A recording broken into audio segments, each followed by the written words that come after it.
Dijilid UNS berisi pendahuluan, deskripsi secara keseluruhan, kebutuhan fungsional, perancangan perilaku sistem, external interface requirements, dan other non-functional requirements. Deskripsi secara keseluruhan Dijilid UNS. Yang pertama, perspektif produk. Digitalisasi layanan perpustakaan menjadi suatu kebutuhan untuk meningkatkan efisiensi serta memberikan kemudahan akses bagi mahasiswa, dosen, dan peneliti dalam memperoleh referensi akademik. Salah satunya adalah penerapan sistem Digital Library atau Dijilid UNS di UPT Perpustakaan Universitas 11 Maret. Sebelum adanya sistem Dijilid, layanan perpustakaan masih bersifat konvensional dan manual yang menyebabkan beberapa kendala pengelolaan dan akses informasi. Mahasiswa, dosen, dan peneliti harus datang langsung ke perpustakaan untuk mencari referensi akademik yang memakan banyak waktu dan tenaga. Selain itu, proses pencatatan, peminjaman, dan pengembalian buku masih dilakukan secara tertulis sehingga rentan terhadap kesalahan pencatatan, keterlambatan dalam penyampaian informasi, serta kurang akurat dalam pengolahan data. Oleh karena itu, UPT Perpustakaan Universitas 11 Maret mengembangkan sistem Oleh karena itu, UPT Perpustakaan Universitas 11 Maret mengembangkan sistem perpustakaan digital atau Dijilid UNS sebagai solusi berbasis teknologi yang memungkinkan akses koleksi perpustakaan secara online. Salah satu layanan unggulannya adalah layanan unggah mandiri dan repositori yang memungkinkan mahasiswa mempublikasikan karya ilmiahnya dalam bentuk digital tanpa perlu menyerahkan dokumen cetak. Layanan ini tidak hanya memberikan kemudahan bagi mahasiswa, tetapi juga meringankan beban pustakawan dalam mengelola dokumen yang jumlahnya sangat besar menjelang masa wisuda.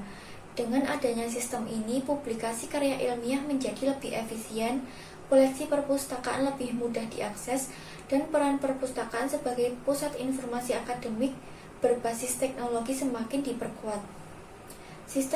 Sistem Dijilid ini memiliki beberapa fungsi, di antara lain yang pertama, menyimpan karya-karya sivitas akademika seperti laporan penelitian mahasiswa, penelitian dosen, dan staf.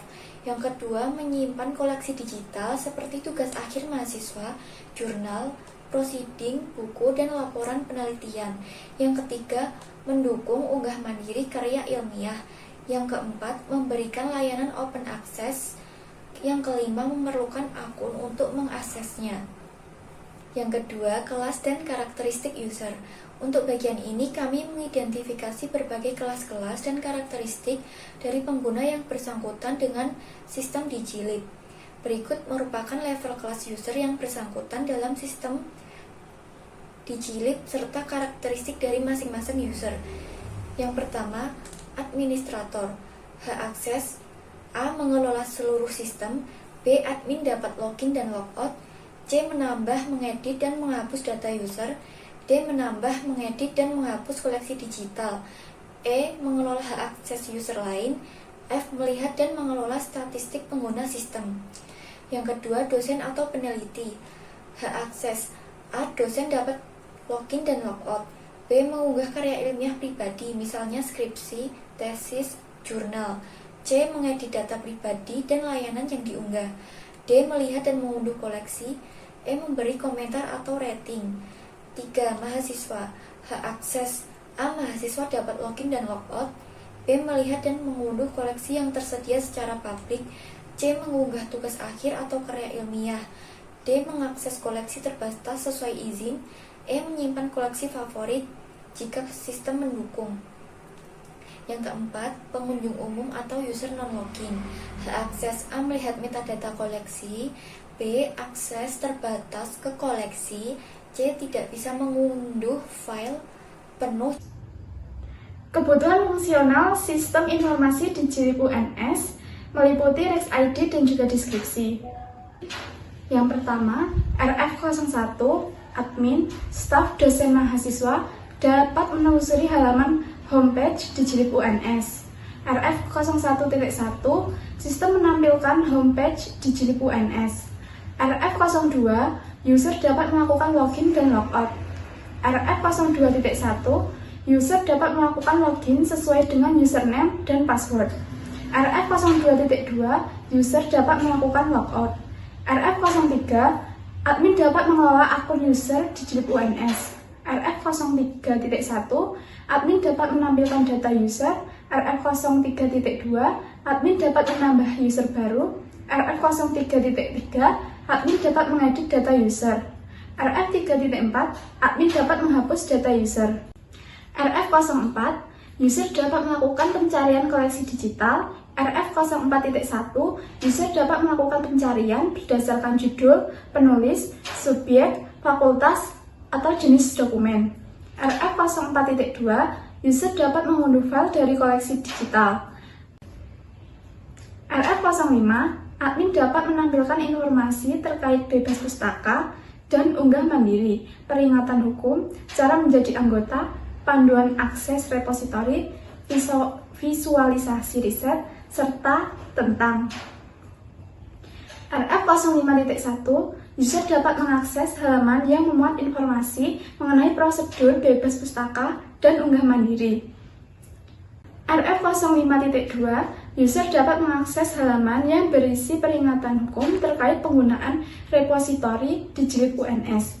RF05.3, admin dapat menampilkan prosedur pendaftaran anggota di Jilid UNS. RF05.4, admin dapat menampilkan koleksi digital mahasiswa, dosen, dan staf. RF05.5, admin dapat menampilkan penjelasan mengenai visualisasi penelitian, khususnya tugas akhir mahasiswa UNS menggunakan Science Mapping. RF05.6, admin dapat menampilkan website resmi layanan digitalisasi UNS. RF06, user dapat mengisi formulir unggah dokumen. RF06.1, user dapat mengisi data karya ilmiah yang akan diunggah. RF07, sistem dapat menampilkan statistik dokumen. RF07.1, sistem dapat menampilkan dokumen yang sering dibaca. RF07.2, sistem dapat menampilkan dokumen diunduh. RF07.3, sistem dapat menampilkan dokumen per fakultas. RF07.4, sistem dapat menampilkan dokumen prodi. RF07.5, sistem dapat menampilkan dokumen terkini. RF07.6, sistem dapat menampilkan daftar jenis dokumen. RF08, admin menyediakan surat keterangan bebas peminjaman perpustakaan untuk pengunduran diri. RF09, user mengisi formulir kunjungan website di Jilid UNS. RF10, sistem dapat mencatat aktivitas user. RF10.1, sistem menyimpan aktivitas seperti login, pencarian, dan unduhan. Kebutuhan non-fungsional dari sistem di Jilid UNS meliputi RexID, atribut software, dan juga deskripsi. Yang pertama, NF01, atribut software performance. Sistem harus bisa dijalankan hingga 10 user secara bersamaan dan waktu yang sama. NF02, atribut software security. Akses sistem dibatasi hanya untuk pengguna dengan akun terdaftar dan hak akses yang sesuai. NF02.1, sistem menyediakan fungsi login untuk Sivitas Akademika UNS melalui Single Sign-On atau SSO. NF02.2, sistem menyediakan fungsi registrasi dan login pengguna non-Sivitas Akademika UNS. Yang keempat, perancangan perilaku sistem. Untuk alur sistem di Jilid UNS, kami menggunakan dokumen flowchart seperti berikut ini.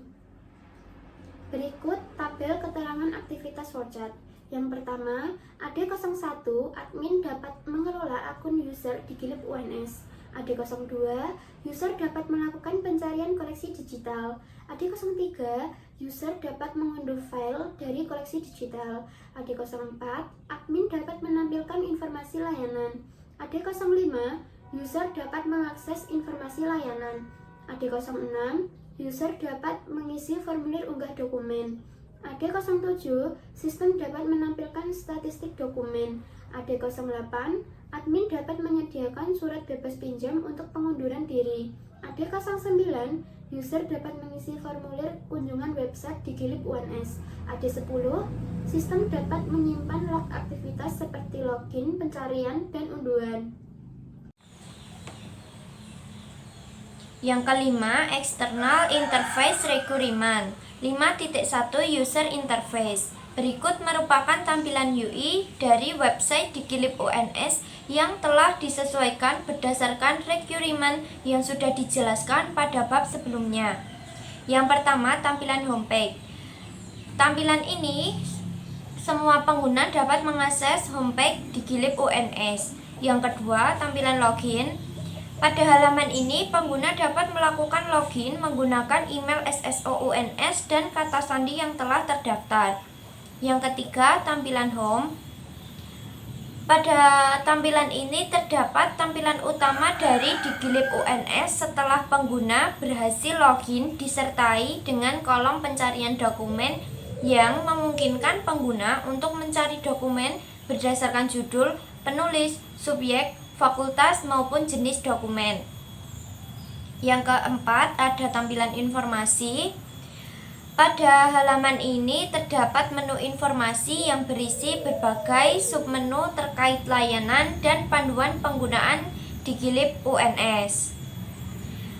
Saat pengguna mengarahkan kursor ke menu informasi, maka akan muncul beberapa pilihan, yaitu bebas pustaka dan unggah mandiri, legal warning, cara menjadi anggota, panduan akses repositori, visualisasi riset, dan tentang. Yang kelima, ada tampilan bebas pustaka dan unggah mandiri. Halaman ini menampilkan informasi mengenai prosedur bebas pustaka dan unggah mandiri bagi mahasiswa yang telah menyelesaikan studi sebagai syarat wisuda. Selain itu, tersedia panduan unggah mandiri dalam bentuk video dan PDF bagi mahasiswa, dosen, serta tenaga kependidikan yang ingin mengunggah dokumen ke Digilib UNS. Yang keenam, tampilan legal warning. Berisi peringatan hukum terkait repositori institusi perpustakaan UNS. Karya Sivitas Akademika disajikan secara open access dengan ketentuan yang berlaku. Pengguna yang mengutip wajib mencantumkan citasi, dan UNS tidak bertanggung jawab atas pelanggaran hak cipta yang dilakukan oleh pengguna di luar kepentingan akademis. Yang ketujuh, tampilan cara menjadi anggota. Berisi prosedur pendaftaran anggota untuk mengakses layanan Digilib UNS. Keanggotaan ini terbuka bagi pengguna non-Sivitas Akademika UNS yang ingin mengakses berbagai dokumen dalam repositori. Selanjutnya, yang kedelapan adalah tampilan panduan akses repositori. Halaman panduan akses repositori Digilib UNS menjelaskan bahwa repositori institusi ini digunakan untuk menyimpan karya akademik seperti skripsi, tesis, disertasi, dan penelitian dosen serta staf. Repositori ini bersifat open access dengan ketentuan tertentu, dan pengguna harus memiliki akun sebelum mengaksesnya. Yang kesembilan, tampilan visualisasi riset. Halaman ini menjelaskan layanan visualisasi riset menggunakan Science Mapping yang disediakan oleh UPT Perpustakaan UNS. Yang ke-10 adalah tampilan tentang menjelaskan pengelolaan layanan digital oleh Perpustakaan UNS yang mencakup 4 website dengan fungsi berbeda. Layanan tersebut meliputi website utama perpustakaan, katalog, koleksi cetak, repositori institusi untuk penelitian, serta akses ke koleksi e-book dan e-jurnal. Selain itu, Perpustakaan UNS juga mengelola 3 akun media sosial Instagram, YouTube, TikTok, dan menerbitkan 1 jurnal elektronik, yaitu Peer Review Journal. Yang ke-11, tampilan unggah. Halaman ini merupakan bagian dari institusional repositori UNS yang berfungsi sebagai pusat pengelolaan dan penyimpanan dokumen akademik dalam bentuk digital. Halaman ini secara khusus ditujukan untuk unggahan dan pengelolaan dokumen skripsi, tugas akhir, tesis, dan disertasi mahasiswa UNS. Yang ke-12 adalah tampilan statistik. Menu statistik pada Digilib UNS berfungsi untuk menampilkan data analitik terkait penggunaan repositori. Melalui menu ini, pengguna dapat melihat berbagai informasi mengenai interaksi dengan dokumen seperti jumlah dokumen yang dibaca, diunduh, serta didistribusi dokumen berdasarkan fakultas, program studi, dan jenis dokumen. Selanjutnya, tampilan dokumen sering dibaca. Halaman ini menampilkan daftar dokumen akademik yang paling sering dibaca di repositori institusi UNS untuk bulan Maret 2025. Informasi ditampilkan dalam bentuk tabel yang mencakup nomor urut, nama penulis, judul dokumen, dan jumlah pembacanya. Yang ke-14, tampilan dokumen diunduh. Halaman dokumen diunduh menampilkan daftar dokumen yang paling banyak diunduh dalam periode tertentu. Dalam hal ini Maret 2025. Setiap entry mencantumkan nomor urut, nama penulis, judul dokumen, serta jumlah unduhannya. Yang ke-15 adalah tampilan dokumen per fakultas. Halaman daftar dokumen fakultas menampilkan jumlah dokumen yang diunggah ke repositori berdasarkan fakultas. Pengguna dapat melihat fakultas mana yang memiliki jumlah dokumen terbanyak, yang dapat memberikan gambaran tentang aktivitas akademik dan penelitian di masing-masing fakultas.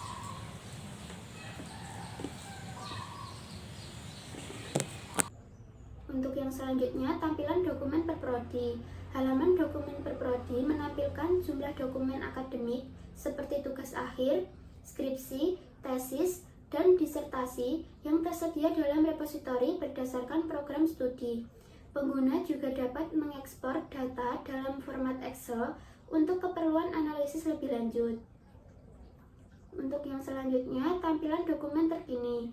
Halaman dokumen terkini menampilkan daftar dokumen terbaru yang telah diunggah ke repositori institusional pada tanggal 27 Maret 2025. Dokumen-dokumen ini mencakup berbagai bidang studi dengan informasi detail seperti nomor, nama penulis, dan judul dokumen. Yang selanjutnya, jenis dokumen. Halaman daftar dokumen jenis ini menampilkan berbagai jenis dokumen yang tersedia di repositori institusional Universitas 11 Maret. Terdapat 8 jenis dokumen, yaitu artikel jurnal, artikel populer, artikel proceeding, book chapter, buku ajar, disertasi, dan e-book. Setiap jenis dokumen disertai jumlah dokumen yang tersedia dalam sistem. Data ini memberikan gambaran tentang keberagaman referensi yang dapat diakses oleh mahasiswa, dosen, dan peneliti. Yang selanjutnya, tampilan ajuan undur diri. Halaman form surat keterangan bebas peminjaman perpustakaan untuk pengunduran diri di repositori institusional UNS menyediakan informasi bagi mahasiswa yang ingin mengundurkan diri. Pada halaman ini dijelaskan bahwa mahasiswa yang telah lulus tidak perlu mengisi formulir ini. Terdapat juga menu drop-down forms undur diri yang kemungkinan berisi formulir atau petunjuk lebih lanjut terkait proses pengunduran diri. Yang terakhir, tampilan kontak. Halaman kontak Digilib UNS menyediakan formulir bagi pengguna yang ingin menghubungi pihak pengelola repositori institusional Universitas 11 Maret. Formulir ini mencakup kolom untuk mengisi nama lengkap, alamat email, pesan yang ingin disampaikan, serta kode verifikasi sebagai langkah keamanan. Terdapat tombol kirim untuk mengajukan pesan dan tombol batal untuk membatalkan pengisian formulir. Selanjutnya, software interface. Dalam pengoperasian sistem dibutuhkan perangkat lunak yang berguna untuk mendukung pembangunan proyek. Hal tersebut meliputi 1. Sistem operasi. Sistem operasi atau user. Sistem Digilib UNS dapat diakses oleh pengguna melalui berbagai platform sistem operasi, termasuk Windows, macOS, dan Linux. Selain itu, sistem juga dapat diakses melalui perangkat mobile berbasis Android dan iOS. Sistem operasi atau developer. Pembangunan sistem dilakukan menggunakan sistem operasi Windows 10 yang digunakan sebagai platform utama dalam proses coding, debugging, dan deployment. Yang kedua, database. Dijilid UNS menggunakan MySQL sebagai database manajemen sistemnya. Yang ketiga, bahasa pemrograman web. Bahasa pemrograman web. Sistem ini dikembangkan menggunakan PHP sebagai bahasa pemrograman utama untuk membangun aplikasi berbasis web. Framework front-end. Untuk pengelolaan tampilan antarmuka pengguna digunakan kode Igniter 3.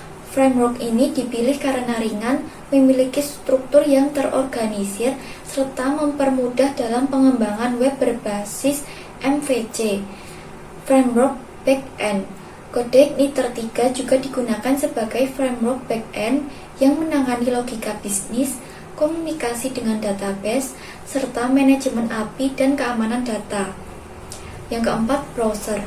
Dijilid UNS bisa diakses dengan berbagai browser modern yang umum digunakan saat ini, seperti Google Chrome, Mozilla, Firefox, Microsoft Edge, Safari, dan browser lainnya yang mendukung teknologi web modern.